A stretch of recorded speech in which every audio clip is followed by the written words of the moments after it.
What's cracking, everybody? XehrFelrose here, bringing you some Pokemon GO Battle League content. Today's video is going to be a legend run from a trainer that I've known for quite a long time, Boj2018. Trainer, thank you for sending in your legend run to the channel. If you'd like to send in some battles for Shoutcasting, we have a link to a Google form in the description and the pinned comment. You can check that out. But in this team, we're going to be seeing a familiar face. This team was featured by HomeSliceHenry, but I'm proud to shoutcast it myself. There's a Shadow Acrobatics Jumpluff in the lead. In the back, Big Bad Man Blastoise himself with Skull Bash. I thought you'd want to use Ice Beam on the Shadow, but I've been clearly mistaken and enlightened, and I hope to see Skull Bash on Shadow Blastoise put in some work. And in the back, that dastardly little mouse Morpeko. We're going to be seeing Boj look to run to legend in these games. Let's check out this first battle here. In an Oh,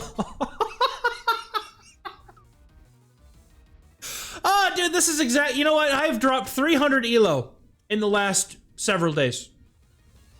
If y'all haven't noticed, I've gone from the 2900s down to the 2600s, and I've just been just a downward spiral, and this is exactly the kind of stuff that I've been seeing and why it happens. But anyway, Boj is hopefully not going to be deterred here as he's going to use Big Man Blastoise on these Hydro Cannons, trying to take out the Sableye, but the opponent looks to put down a shield, and in comes the Jumpluff. The Shadow Sableye going to be going for a charge move here, and Boj probably looking to just save 2 shields for Morpeko, and the opponent's got the Power Gem. Oh, man. And really? They just bring in the Claydol. Oh, no, no, no, no. You see, I'm offended now. They just brought it. They didn't even bring in the Sand Slash. They knew that Boj was going to swap, and they're like, whatever's in the back. Dude, if they... Oh. I feel his pain. I'm in pain from that interaction. But we get revenge in the next game. Claydol's on the lead, and the opponent's swapping into a Furret. And Furret is going to have to take a move here before it can get to a Trailblaze to ramp up its attack. Could have gone for a Swift, though, if it wanted to. But this is a pretty good opportunity now for either Jumpluff to... take something out of this matchup. I think at some point, we have to swap, right? Swift, we have to swap at some point. We have to... Like, Claydol... We cannot let Morpeko touch that Claydol. Blastoise, all right. Well, you know what? He's legend and I'm not, so let him cook, right? Almost gonna get that farm down, looking to shield once, load up on energy on Blastoise. The opponent still cannot bring in that Claydol, and, if they do, they're gonna take a lot. Oh, why would you bring in the Claydol? Why? Why? Why? They must not like this Blastoise in the back. They're going to be looking to pop shields down. No, they're just letting it go. What is happening? Why? What is happening? Hydro Cannon gets the shield finally. Opponent going for that Rock Tomb. And, oh, dude, Jumpluff has still got enough HP to withstand these Mud Slaps, though. And Rock Tomb is going to take out Blastoise. Opponent has the Drapion in the back, but Morpeko's going to come in.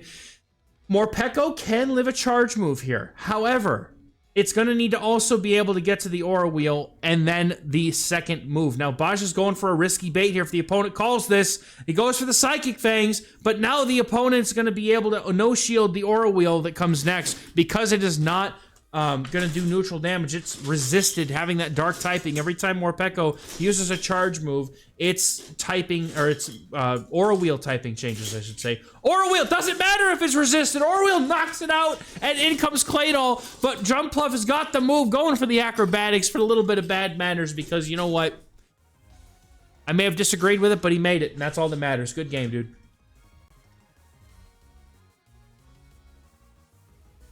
Next game, Jumpluff is going to be up on the lead versus a Weezing. This is not good for this team at all. Oh my goodness, what do you do? Blastoise comes in and is looking to hopefully do something here. Going straight for the Hydro Cannon, but the opponent gets to a move first, and Boj is going to let it go. Sludge, going to do a pretty good chunk of damage. There's the Jellicent. Because of course there's a Jellicent. There's always a Jellicent. There's this... Oh, man.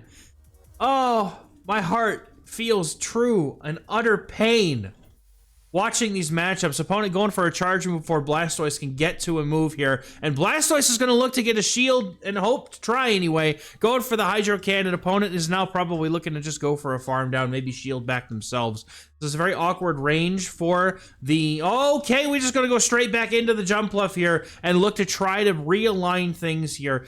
That, you know, you're just hopeful because Morpeko, as long as it can stay away from the Weezing, it's in a good spot, but the opponent's caught the overheat. And that poor little Jumpluff just got absolutely torched. And the opponent's going to farm down after this. Unable to get to the acrobatics, settling for an aerial ace, but that's okay. Morpeko needing to clutch up. The opponent's got a bunch of energy. Can we get a catch? I think a catch would be huge here. Morpeko comes in. Catch on the Blastoise. Oh, the opponent reads him. He reads him. The peekaboo play is unsuccessful, and the opponent's got enough energy, but they are overheat debuffed. Are they going to go for another one? Yes, they are. Now, what's in the back? Because we can go for the Psychic Fangs. No, we could have gone for the Psychic Fangs. Oh, that's unfortunate. Overheat, still not doing much. The maximum amount of debuffs possible. But, of course, the opponent's still got to move on the Jellicent. And, unfortunately, this team's going to get just completely mauled by the hardest of counters you could have possibly imagined.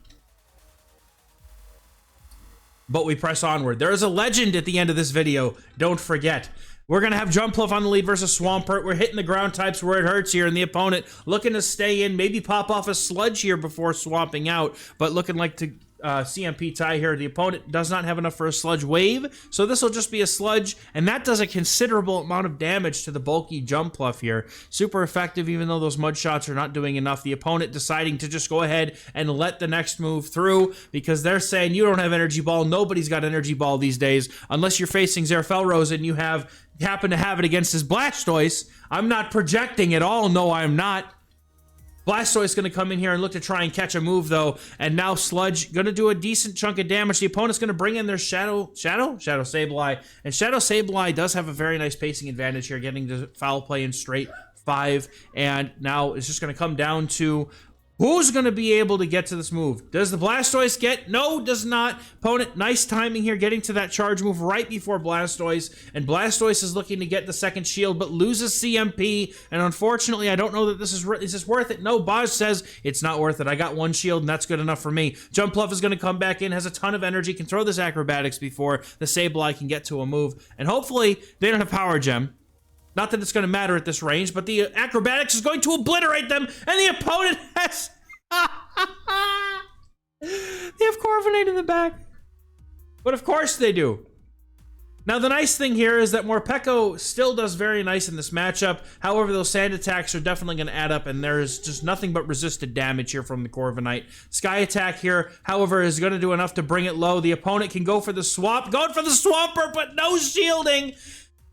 Oh, wait, we have a chance. Jumpluff, hold up. Jumpluff is about to take this one. Jumpluff is looking really saucy right now as a Corviknight counter. Going to be able to get the acrobatics off. Shield once and has the aerial ace. Should be enough from this health range as a Shadow. Ironhead not going to do it through that shield. Now in comes the aerial ace. And aerial ace is going to KO this Corviknight through.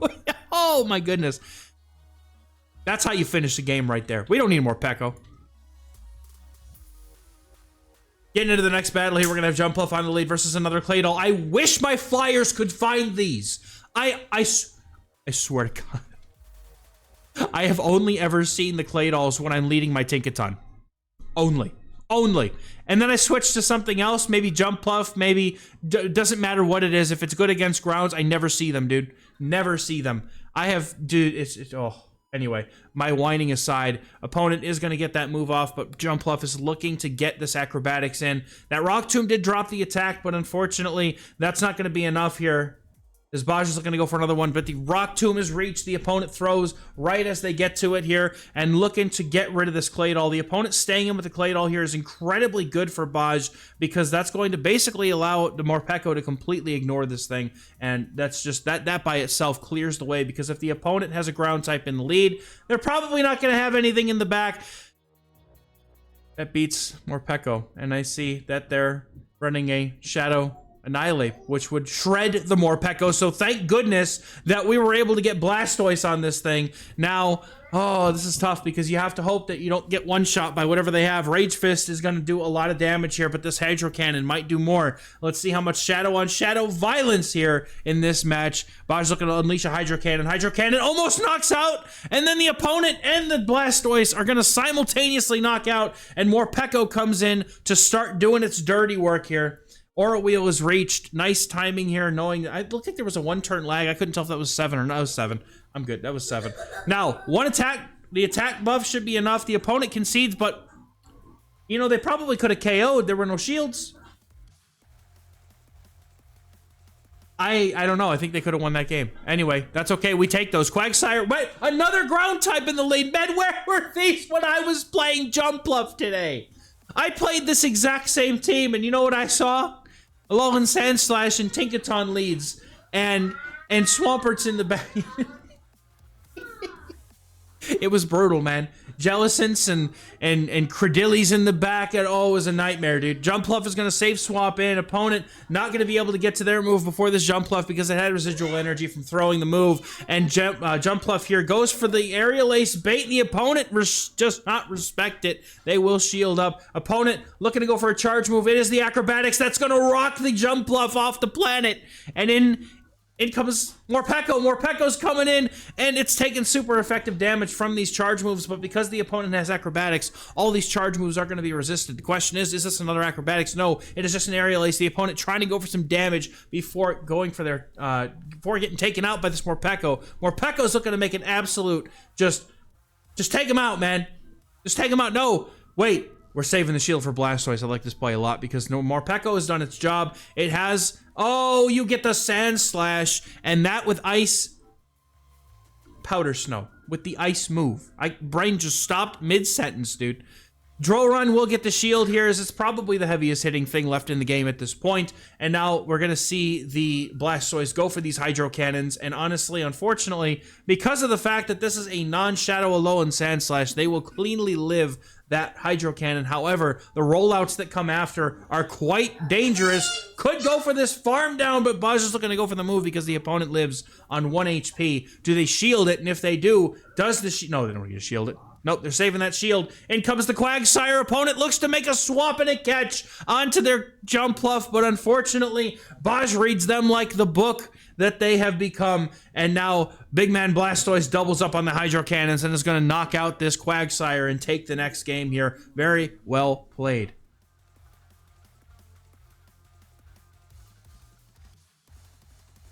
Next game up, Jumpluff on the lead versus Claydol. Man, I'm so jealous. Why can't I get leads like this? Why can't I get people who stay in on my Jumpluff with a Claydol, man? Why? I'm not angry at this game at all. Oh, and he doesn't bother shielding because nobody runs Energy Ball these days. However, this Rock Tomb will do a lot of damage, and we have to get rid of the... Oh, it's not even a Rock Tomb, bro. That was a... Oh, Claydol said, let me give you the business. This Ice Beam is going to hurt. Now, opponent going to get their Morpeko. Or opponent's going to get their fur to line onto this Morpeko, and Morpeko can live these charge moves. I did get the chance to play this matchup earlier. Furret is pretty convincingly beaten by Morpeko here, but the Morpeko will have to shield if the opponent can get to 2 moves, which they might be able to with the amount of energy they had prior. The Morpeko is going to need a nice farm down here, but not going to be able to get it. Now, the question is, we're going to let this go. We don't live. No, we don't live. We're going to be getting this Jumpluff energy, and then it's going to come down to what does the opponent have in the back? It's Tinkaton. Of course it's Tinkaton. Of course it is. Of course it is. Now, instantly coming in with Blastoise here, the amount of damage that was taken earlier means that the opponent's Claydol will get 1 shot, so over-farming on energy here is a very nice play for this Blastoise. Blastoise is going to be able to just completely destroy this Claydol. Opponent does not have enough residual energy, or maybe they do, I don't think they do, to be able to get to 2 moves. But they just sack the Claydol and say, you know what, it's fine, but then they're going to concede, and that's going to be a good game. Well played. I wish my Shadow Blastoise had Skull Bash. I would have loved to use it. Oh, another... No, not the wheezing.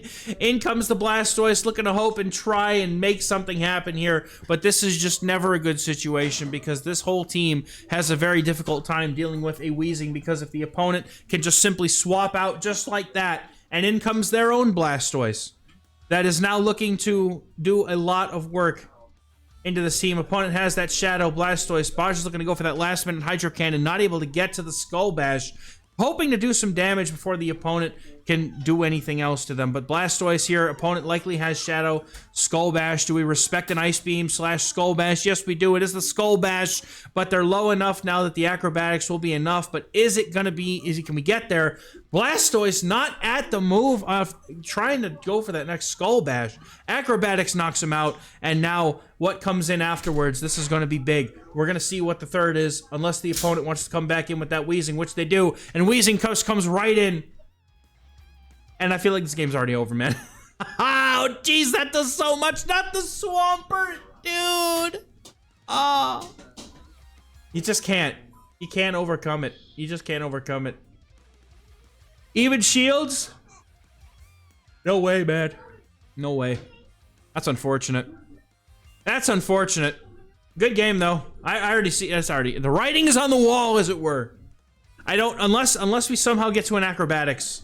Unless we somehow get to an acrobatics, but the opponent smartly no shields here, and those fairy winds are going to be enough. Baj knows it, and he's going to concede. Well played.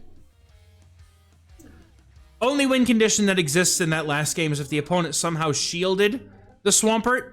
But we get mirror leads almost in the next game here. Jumpluff on the opponent's side is a non-shadow, so these two will be able to live each other's acrobatics, and Baj's attack-weighted Shadow Jumpluff wins CMP. Going to be able to get the first charge move off here, and the opponent decides to let it go. Now, next, we're going to see the opponent goes for the bait, or if they full send the acrobatics, and Baj is going to look to swap in the swap into the Blastoise, into the Shadow Drapion. And unfortunately, one thing that I've noticed with this team is that it struggles quite a bit with Drapion because you're not able to really just... You can never flip Drapion. Like, it just wins against everything on this team, which is a really unfortunate thing, except for when the opponent decides not to shield, which is then suddenly the best thing ever. I wish my opponents would do this when I play them. I wish. It's all right. Morpeko's getting an energy head start here, doing well, and the opponent has their own Morpeko, and this should just be a win because Morpeko has an energy head start. Jumpluff is in the back, but looking pretty low here, and no baits here from Baj, looking to go straight for the Aura Wheel. Now the opponent firing off their move.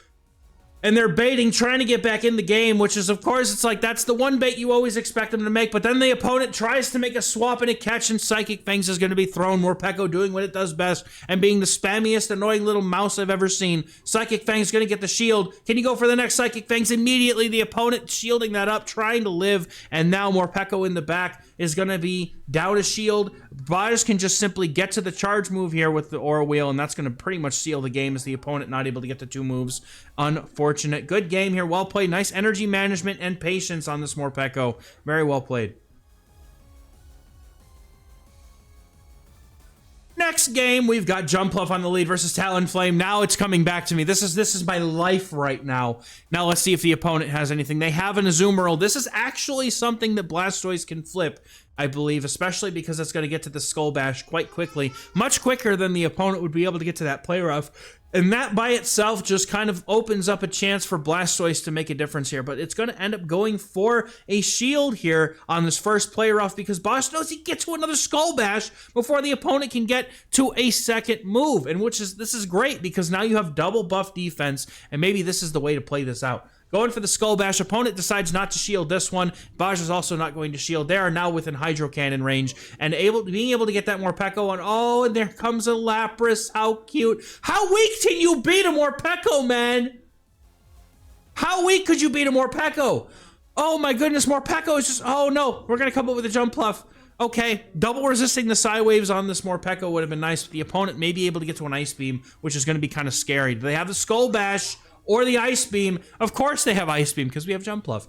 Opponent, however, is going to get the final shield, and Morpeko is not going to be happy about not having a shield, but now it has a shield.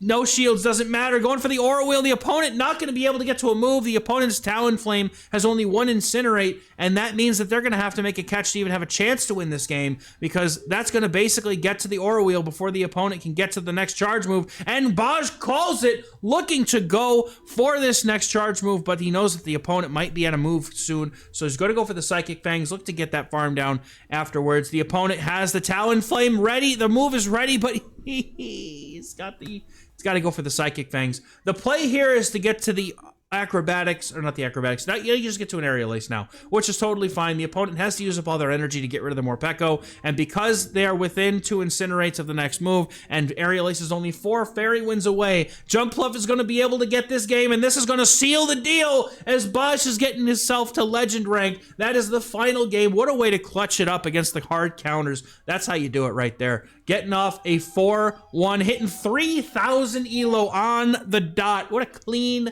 legend run there. Very nice gameplay here by Baj. Once again, congratulations on legend, my dude. Thank you very much for sending in the battles. Hopefully, I mean, this team is good. I've used it myself, and I just got really, really, really, really, really bad luck for like 5 straight sets. But the team is solid, and I like it a lot. So thank you all very much for watching. As always, we'll catch you in the next one. Bye-bye.